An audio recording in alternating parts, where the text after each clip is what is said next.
بسم الله الرحمن الرحيم. الحمد لله على نعمه الظاهرة والباطنة، ومن أجلها نعمة الإسلام الذي من جملته فريضة الصيام.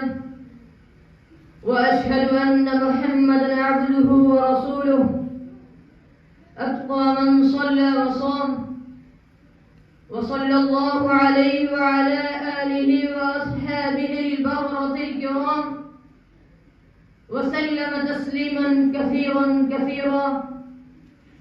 أما بعد، فقد قال الله تعالى: يا أيها الذين آمنوا كتب عليكم الصيام كما كتب على الذين من قبلكم لعلكم تتقون.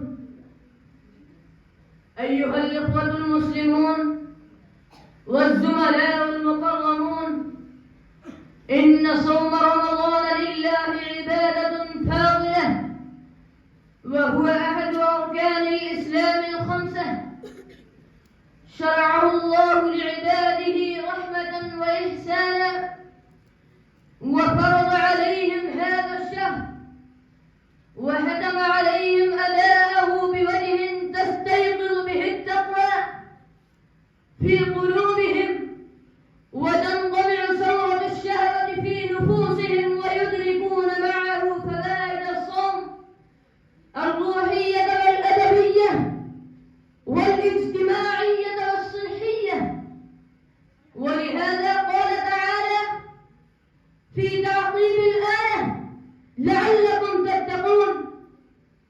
ومن رحمته تعالى ولطفه وتيسيره على عباده أن سهل عليهم صوم شهرهم، بأن أخبرهم أن هذا الصوم الذي فرض عليهم ليس لأول مرة في تاريخ الأديان ولا بدعا في الشرائع، فقال: كما كتب على الذين من قبلكم لعلكم تتقون.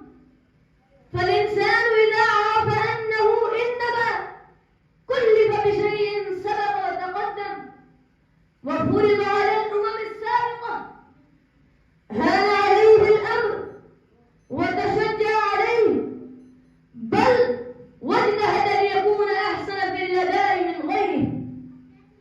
أيها السادة، كل ذلك من رحمة الله تعالى بنا نحن المسلمين، أن جعل هذا الشهر مغنم وأرباح، شهر الصفاء الروحي، شهر تطهير النفوس والقلوب.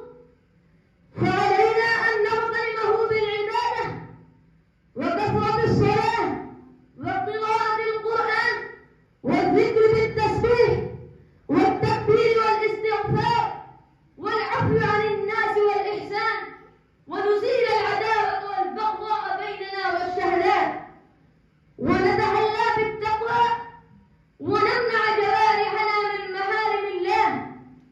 كما يجب أن يتجنب كل منا اللغو والسباب والألفاظ المبتذلة، حتى إذا جاد له سفيه أو سابه بذيء أعرض عنه قائلا: اللهم إني صائم، اللهم إني صائم، ولا يرد عليه بالمثل.